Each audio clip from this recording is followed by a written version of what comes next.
고린도후서 5장 14절부터 21절 말씀 저하고 여러분이 한 절씩 교독으로 봉독하시겠습니다. 그리스도의 사랑이 우리를 강권하시는도다. 우리가 생각하건대 한 사람이 모든 사람을 대신하여 죽었은즉 모든 사람이 죽은 것이라. 그가 모든 사람을 대신하여 죽으심은 살아있는 자들로 하여금 다시는 그들 자신을 위하여 살지 않고 오직 그들을 대신하여 죽었다가 다시 살아나신 이를 위하여 살게 하려 함이라. 그러므로 우리가 이제부터는 어떤 사람도 육신을 따라 알지 아니하노라. 비록 우리가 그리스도도 육신을 따라 알았으나 이제부터는 그같이 알지 아니하노라. 그런즉 누구든지 그리스도 안에 있으면 새로운 피조물이라. 이전 것은 지나갔으니 보라 새 것이 되었도다. 모든 것이 하나님께로서 났으며 그가 그리스도로 말미암아 우리를 자기와 화목하게 하시고 또 우리에게 화목하게 하는 직분을 주셨으니 곧 하나님께서 그리스도 안에 계시사 세상을 자기와 화목하게 하시며 그들의 죄를 그들에게 돌리지 아니하시고 화목하게 하는 말씀을 우리에게 부탁하셨느니라.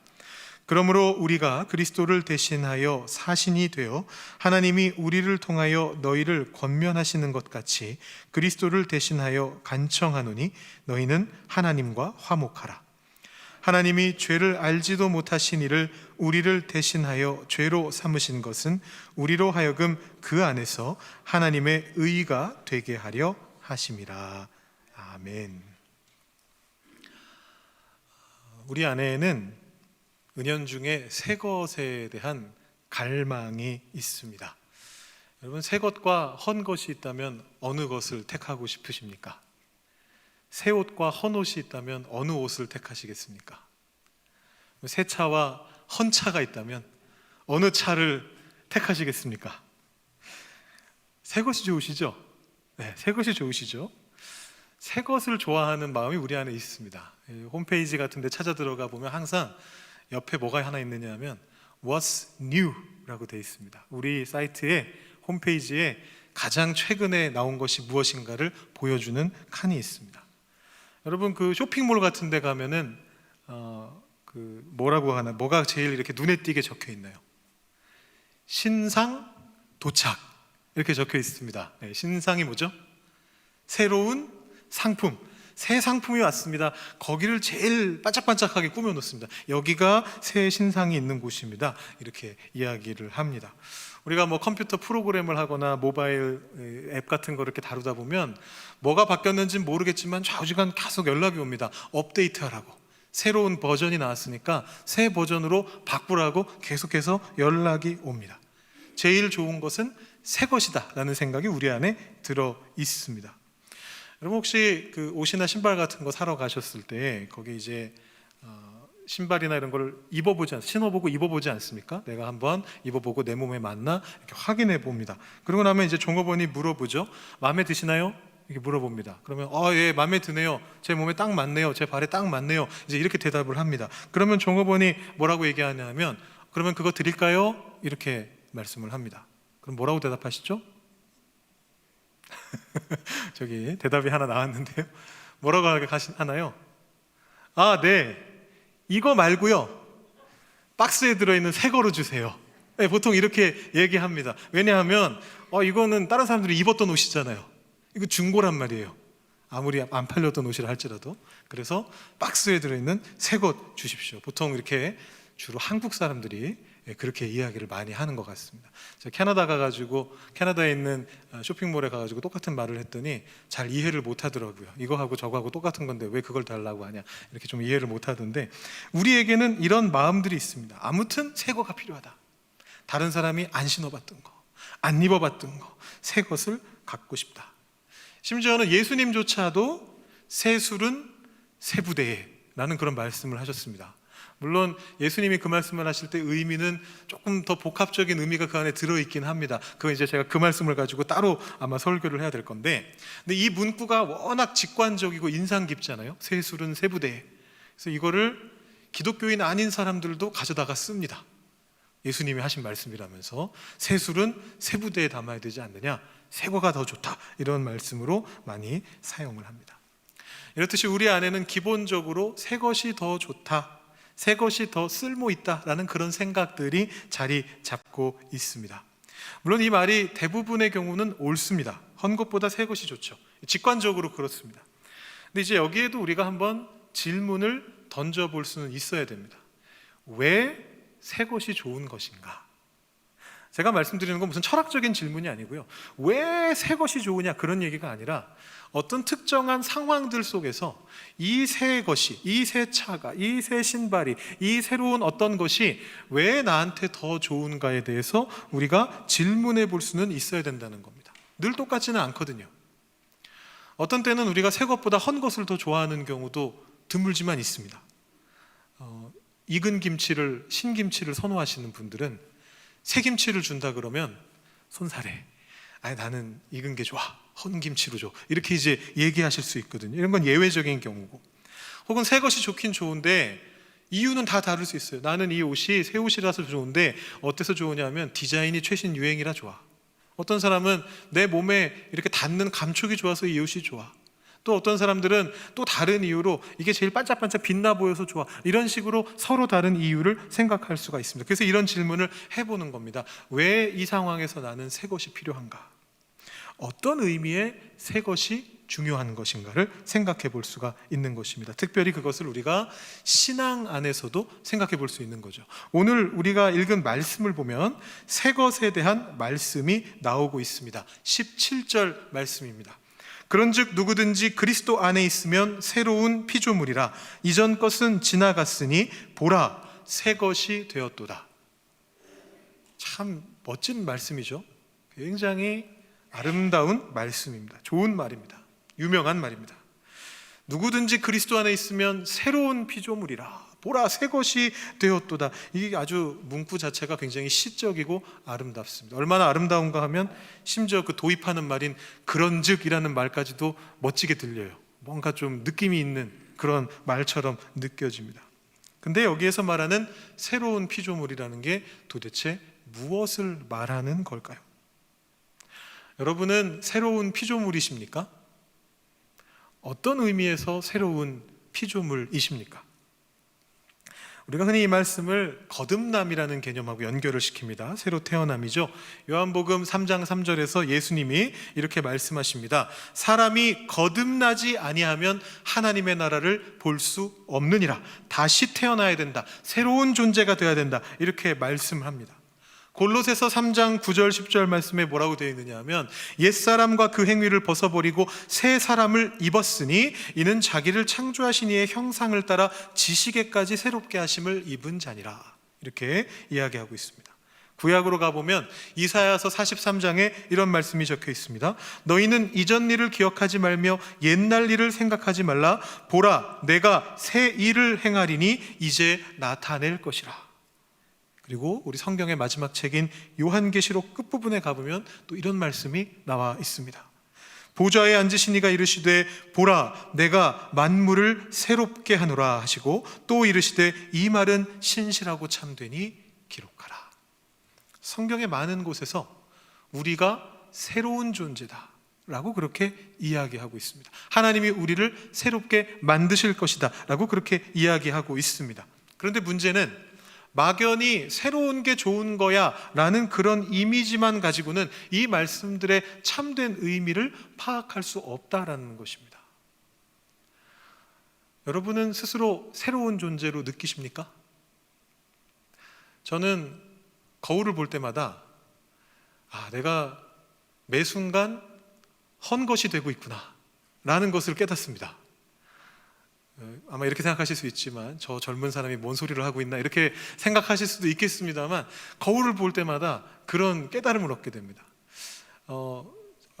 얼마 전에 저희 브릿지 청년부 멤버들이 모여 있는 이제 커뮤니티가 있습니다. 인터넷 커뮤니티가 있는데 거기에 한 분이 제 옛날 사진을 올리셨어요. 제가 이제 페이스북을 옛날에 하다가 요즘은 안 하고 있거든요. 그래서 저도 잊어버리고 있었는데 제 계정에 아직 살아있는 줄도 모르고 있었는데 이제 우연히 이렇게 검색하시다가 제 옛날 페이스북 계정을 찾으신 거예요. 그래가지고 거기에서 제가 옛날에 한 10년 더 전에 여행했던 유럽 여행했던 그 사진을 갖다가 놓으셨는데 지금보다 20kg 이상 가벼울 때입니다. 거의 25kg 가깝게 가벼웠을 때입니다. 10년 전이고요. 사진을 보고 이제 막 우리 청년들이 좋은 말을 많이 해줬어요. 와, 목사님 리즈 시절이시네요. 막 멋지세요. 잘생기셨어요. 별별 얘기를 다 해주셨어요. 근데 저는 한편으로 마음 감사하면서도 다른 한편으로 무슨 생각을 했냐면, 이때는 참 좋았는데 이때는 그래도 솔직히 말씀드려서 제가 잘생겼다라고는 말을 못하겠지만 그래도 누가 빈말로라도 잘생겼다라는 말을 해주던 때인데, 이 시절은 그런 시절이었는데 지금은 빈말로라도 그런 말씀 해주시는 분이 없으시구나, 이런 마음을 하면서 나도 좀 이제 더 이상 새 것이 아니구나, 이런 생각을 가졌었습니다. 여러분 스스로를 새 것이라고 생각하십니까? 새로운 피조물이십니까? 여러분, 이 새롭다라는 것을 그냥 이미지만 가지고는 판단할 수가 없는 거예요. 예수님이 요한복음 3장에서 아까 읽었던 말씀인데 니고데모에게 하신 말씀이잖아요. 사람이 거듭나지 아니하면 하나님의 나라를 볼 수 없느니라. 그랬더니 당대의 학자였던 니고데모가 뭐라고 반문을 하느냐 하면 이렇게 반문을 합니다. 사람이 늙으면 어떻게 날 수 있사옵나이까? 두 번째 모태에 들어갔다가 날 수 있사옵나이까? 이해를 못하는 거예요. 이게 무슨 뜻이죠?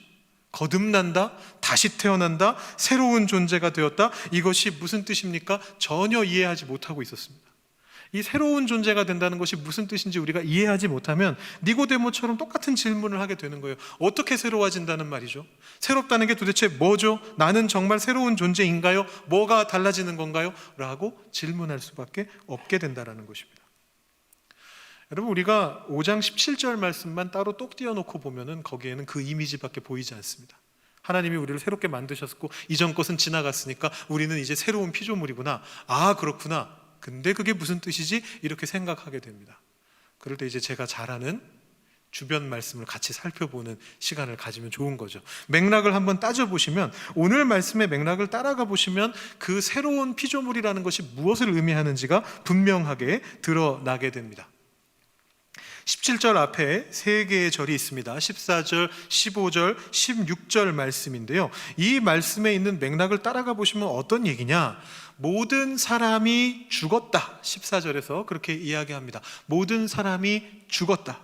그 말은 무슨 뜻이냐 하면 나의 정욕이 다 죽었다라는 것입니다. 세상 모든 욕망과 나의 모든 정욕은 어디에 못을 박았습니까? 찬송가 가사인데요. 십자가에 이미 못을 박았네, 그렇게 말을 합니다. 우리의 정욕이 십자가 위에서 죽었습니다. 그러면 어떻게 해야 되느냐? 이제는 그리스도를 위하여 살아야 된다. 15절 말씀에 그렇게 적혀 있습니다. 그들 자신을 위하여 사는 것이 아니라 그들을 대신해서 죽었다가 살아나신 누구냐 하면 그리스도를 위하여 살아야 된다라고 그렇게 말을 하고 있습니다. 그런데 그 그리스도는 어떤 분이셨습니까? 거기에 지금 그 말에 설명이 쓰여져 있습니다. 모든 사람을 대신하여 죽었다가 사신 분입니다. 그러니까 예수님은 어떤 분이시냐? 그리스도는 어떤 분이시냐? 우리가 위하여 살아야만 되는 그 그리스도는 어떤 일을 하신 분이셨느냐? 그분은 세상의 모든 사람들을 사랑하신 분이셨다라는 것입니다. 그러니까 우리도 그리스도를 위하여 살려면 세상의 사람들을 사랑하면서 살아야 된다라는 것입니다. 그 내용이 16절에 나오고 있습니다. 우리가 그리스도를 위하여만 살면 되는 거라면 거기에서 그리스도만 언급하면 되는데, 굳이 거기에 무엇이 나오느냐 하면 우리가 어떤 사람도 모든 사람을 알아야 된다. 육체를 통해 아는 것이 아니고, 그 모든 사람을 내 정욕을 통해 아는 것이 아니고, 내 욕심의 눈으로 바라보는 것이 아니고, 그리스도를 대하듯이 그리스도의 마음을 가지고 바라보아야 된다라고 그렇게 이야기를 하고 있는 것입니다. 그래서 이 14절부터 16절의 말씀이 맨 앞으로 다시 돌아가 보시면 그리스도의 사랑이 우리를 강권하고 있다. 주님의 사랑이 우리 안에서 살아 숨쉬어서 그 사랑이 우리를 움직여야 된다라고 그렇게 말하고 있는 것입니다. 그래서 이 17절 앞에 모든 말씀이 무엇을 뜻하느냐? 새로운 사람이 되려면 그리스도를 위하여 다시 태어난 존재가 되어야 된다. 그리스도를 본받아 사람들을 사랑하는 사람이 되어야 된다. 이렇게 이야기하고 있는 것입니다. 그 다음에 우리가 읽은 17절 말씀이 나오는 겁니다.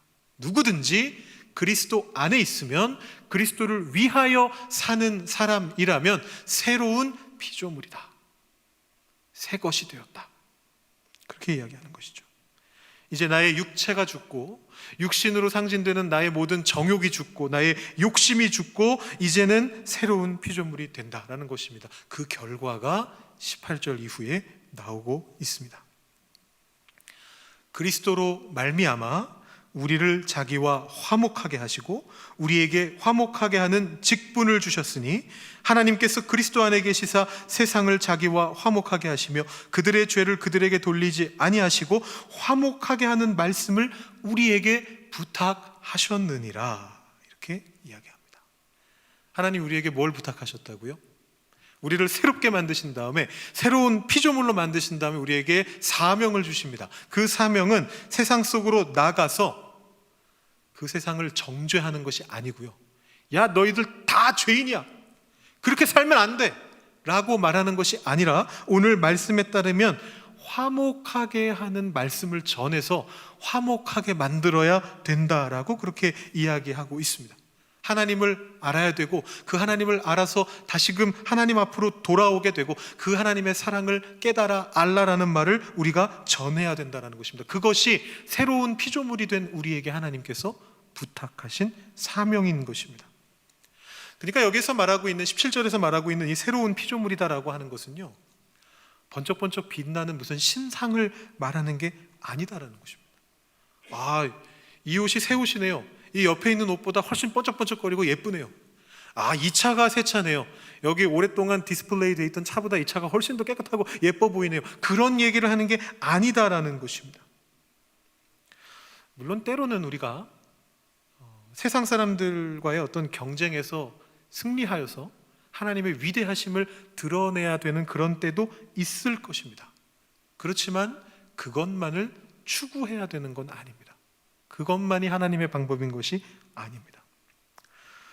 여러분, 혹시 힙합 음악을 들어보신 분들이 계실지 모르겠는데요, 우리 젊은이들은 좋아할 것 같은데, 여러분, 힙합이라고 하는 음악의 장르가 있습니다. 이 음악의 장르는 흑인들한테서 시작된 겁니다. 그래서 문화가 굉장히 좀 거친 면이 있습니다. 과격하고 거친 면이 있습니다. 어르신들이 볼 때는 야, 뭐 저거 저래도 되나 싶은 약간 그런 것들을 하는데, 대표적으로 뭐 가사 같은 거 랩할 때 그 안에 막 욕설 같은 게 그 안에 그냥 막 들어가 있기도 하고, 막 비판하고 사회를 비판하고 막 이런 얘기들이 그 안에 이제 많이 들어가 있습니다. 그리고 뭐 다른 가수들을 일부러 막 저격하고 욕하고 막 디스한다고 그렇게 얘기하는데, 어떤 그런 문화들이 그 안에 들어 있습니다. 아, 쟤는 뭐 플렉스 한다고 뭐 멋있다고 말하지만 실제로 보면은 다 찌질한 애야, 뭐 이런 식으로 막 서로 막 이렇게 비판하고, 이제 그런 문화가 그 안에 형성이 되어 있습니다.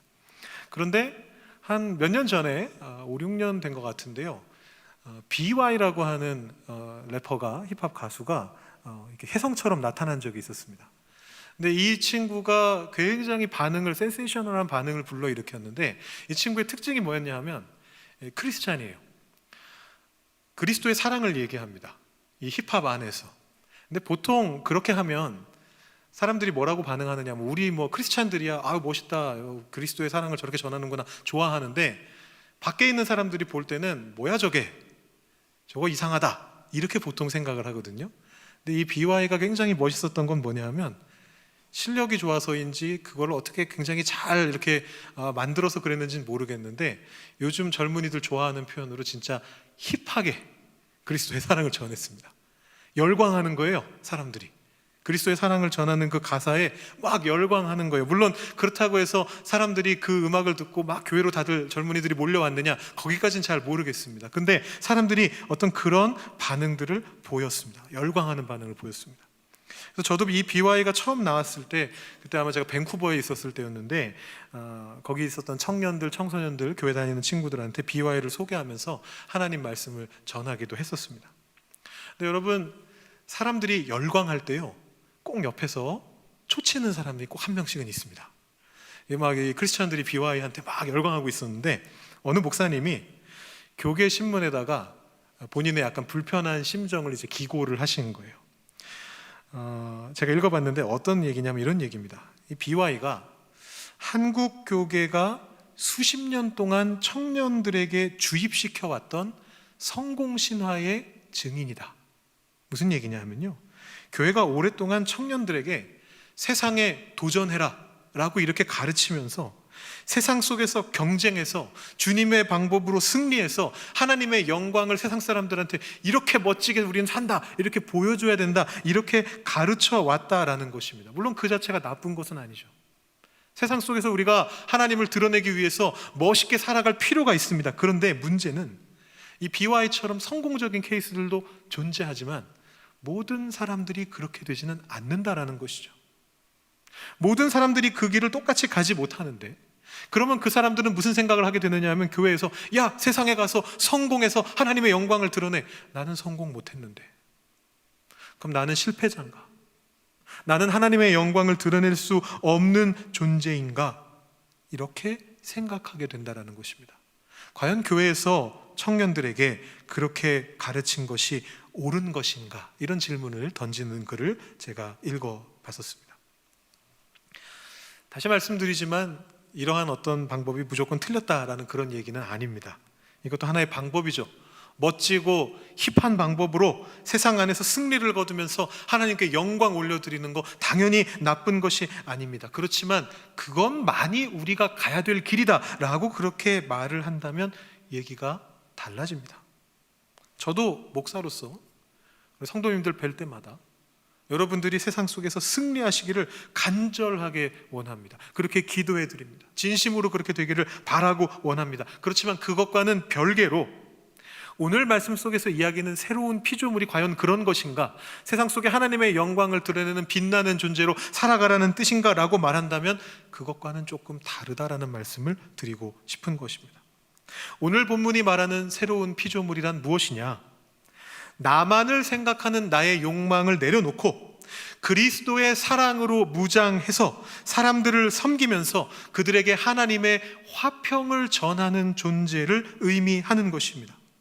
그것을 위해서는 꼭 승리할 필요는 없습니다. 물론 승리하면 좋긴 좋겠습니다만, 성공하면 좀 더 편하긴 하겠습니다만, 그것이 반드시 수반돼야 되는 필요 조건은 아닌 것입니다. 주님 주시는 화평을 세상에 전하기 위해서는 그 주님을 붙잡고 세상 속에서 헌신과 섬김의 마음으로 나아가면 되는 것입니다. 오늘 말씀은 우리에게 화목하게 하는 직분을 주셨다라고 그렇게 기록하고 있습니다. 여러분, 사실 여러분 모두는 직분자이십니다. 목사, 장로, 권사, 집사만 직분자인 것이 아닙니다. 물론 교회 안에서 장로님과 권사님과 우리 집사님과 목사님, 전도사님들이 특정한 역할들을 감당하고 계신 것은 맞습니다. 그렇지만 근본적으로 모든 크리스천은 하나님의 일로 부름받은 직분자들입니다. 그렇게 적혀 있습니다. 하나님께서 우리에게 새로운 피조물이 된 우리에게 화목하게 하는 직분을 맡겨 주셨다. 우리 모두가 하나님이 부르신 존재고 모두 이미 하나님의 것이 된 것입니다. 이미 주의 것입니다. 여러분, 우리 중에 이런 생각을 하는 사람이 있을 수가 있습니다. 나는 좀 부족한 존재인데, 나는 세상에서 주님의 사랑을 전하기에는 멋있지도 않고 성공하지도 못했고 당당하지 못한데, 나처럼 연약한 자가 전하는 복음을 누가 듣겠는가? 이런 생각을 하시는 분들도 계실 수 있습니다. 혹은 신앙적으로도 비슷한 생각을 하실 수가 있습니다. 나는 신앙적으로 굉장히 부족한 존재인데, 나는 하나님 믿은 지 얼마 되지 않았는데, 나는 제대로 헌신해 본 적도 없는데, 그래서 나는 하나님의 일을 하기에는, 복음을 전하기에는, 교회에서 뭔가를 맡기에는 나는 아직은 이른 것 같다, 이렇게 생각하시는 분들도 계실 수 있습니다. 근데 그렇지 않습니다. 여러분을 새로운 존재로 만드시는 분은 하나님 아버지이십니다. 여러분은 하나님을 믿은 바로 그 순간에 새로운 존재로 변화되었습니다. 이전 것은 지나갔습니다. 새 것이 되셨습니다. 여러분은 이미 하나님의 것입니다. 여러분의 모든 부족함은 하나님에 의해서 가려지게 되는 것입니다. 하나님께서 책임을 져 주시는 것입니다. 여러분들이 이미 하나님의 것이 되었다라는 이 선포를 통해서 여러분 안에 있는 어떤 신앙적인 부족함이라든가 인간적인 연약함이라든가 미약한 어떤 헌신의 모습이라든가 작은 믿음이라든가 이런 것들을 넘어서게 되는 하나님의 사랑을 여러분 경험하실 수 있게 되시기를 바랍니다. 여러분들은 조금도 부족하시지 않습니다. 그리스도 안에 있는 새로운 피조물인 여러분들이 부족함 없이 그 일들을 감당해 나가도록, 화평케 하는 직분자의 역할을 감당해 나가도록 하나님께서 도와주십니다. 제가 지난주 수요 예배 때 광고 말씀을 하나 전해드렸었습니다. 창립기념주일날 우리가 함께 나누었던 식사 있지 않습니까? 그 식사를 비용을 지불해 주셨던 권사님이 한 분 계신데, 제가 수요일에는 이름은 말씀드리지 않고 주일날 이름을 말씀드리겠다 이렇게 예고편 광고를 제가 드렸었습니다. 근데 이제 제가 어제 그분하고 통화를 했거든요. 근데 전화를 드렸더니 권사님이 이런저런 얘기를 하시다가 그 광고 안 했으면 좋겠습니다 그러셔요. 그래서 제가 오늘 광고를 안 했지 않습니까? 근데 혹시라도 말씀은 그렇게 하시지만 광고를 원하실 수도 있잖아요. 그렇지 않으세요? 이게 말로는 그렇게 말씀하시지만 속으로는 그래도 광고가 됐으면 좋겠는데 이렇게 생각하실 수도 있단 말이죠. 그래서 제가 그거를 파악하기 위해서 조금 더 질문을 드렸습니다. 어떻게 생각하시나? 이렇게 질문을 드렸습니다. 그랬더니 권사님하고 통화를 하면서 알게 된 게, 오늘 이 말씀 주제에 너무 꼭 맞는 말씀을 들려주시는 거예요. 50여 년 동안 우리 교회를 섬기신 분이신데 매번 쉽지 않으셨다는 거예요. 교회를 계속 하시면서 이분이 주로 하셨던 일들이 이제 부엌일이신데, 부엌일이라고 하는 게 남들이 잘 안 하려고 하는 진짜 꺼려지는 일이거든요. 근데 그 일을 하다 보면 또 심지어 막 어려운 문제들이 발생합니다. 관계 속에서도 문제가 발생하고 여러 가지 힘든 일들이 생겨나서 고생도 많이 하는 일이 바로 그 부엌에서의 일입니다. 근데 돌아보면 그 모든 것을 해낸 것이 결국은 하나님의 은혜셨다라고 그렇게 고백을 하시는 거예요. 그래서 제가 이것도 어쩌면 겸양의 표현이실 수 있지 않을까? 열심히 일하신 분들이 왜 그러시잖아요. 이렇게 그거 다 하나님이 하신 거죠. 혹시 이런 의미가 아닐까라고 생각이 들어서 또 여쭤봤습니다. 그랬더니 구체적인 얘기들을 들어주시는데 그 얘기를 들어보니까 진지하게 하시는 말씀인 거예요. 뭐 이런 일들이 있으셨대요. 분명히 뭔가를 하자 그랬을 때 사람들이 많이 안 모일 것 같다, 굉장히 어려움이 난관이 예상되는 그런 일이었는데 생각보다 사람들이 많이 모여가지고 수월하게 일이 잘 진행됐다는 겁니다. 그러고 나면 꼭 누군가가 오셔가지고 그 권사님한테 얘기하신다는 거예요. 본인이 생각하시는 게 아니라 다른 분이 오셔가지고 얘기하신다는 거예요. 잘 안 될 줄 알았는데 권사님이 이렇게 하자고 하시니까 이렇게 많은 사람들이 와서 일이 잘 됐네요, 하나님의 은혜입니다, 이런 얘기들을 와서 들려주시더라는 거예요. 그런 일이 그렇게 반복되시면서 이분이 고백하시게 된 겁니다. 이것이 모두 다 하나님의 은혜였다, 내가 아니라 하나님이 하시는 것이었다라고 고백을 하시는 겁니다. 이것이 우리가 이미 하나님의 것이 되었다라는 것을 깨닫고 경험한 사람들의 입에서 나오게 되는 고백인 것입니다. 나 자신이 이미 하나님의 것이라는 것을 믿는 가운데 담대함과 감사함으로써 하나님께로 또 세상으로 나아가시는 여러분들이 되실 수 있기를 바랍니다. 하나님께 나아가는 방법은요, 기도하는 것입니다. 근데 그 기도를 그냥 단순하게 하나님 믿는 사람이니까 뭐 할 때 당연히 그냥 기도로 시작하는 거지, 이런 기도가 아니라, 적당하게 기도하고 넘어가는 그런 기도가 아니라 진지한 마음을 가지고 하는 기도를 하는 겁니다. 하나님의 도우심을 간절하게 갈망하면서 간절하게 간구하는 그 기도를 드리는 겁니다. 그 은혜가 없으면 나는 아무것도 아닙니다라고 고백하면서 기도하는 그 기도를 드리는 겁니다. 어떤 분들은 기도를 그렇게 대충 하고 넘어가시는 분들이 있는가 하면, 또 어떤 분들은 자기 자신의 신앙이 부족하다고 여겨가지고 자꾸만 하나님께 뭘 자꾸 걸려고 하시는 분들이 계세요. 하나님하고 자꾸 내기하려고 하시는 분들이 계세요. 조금 더 성경적인 표현으로 하면 서원을 하는 거죠.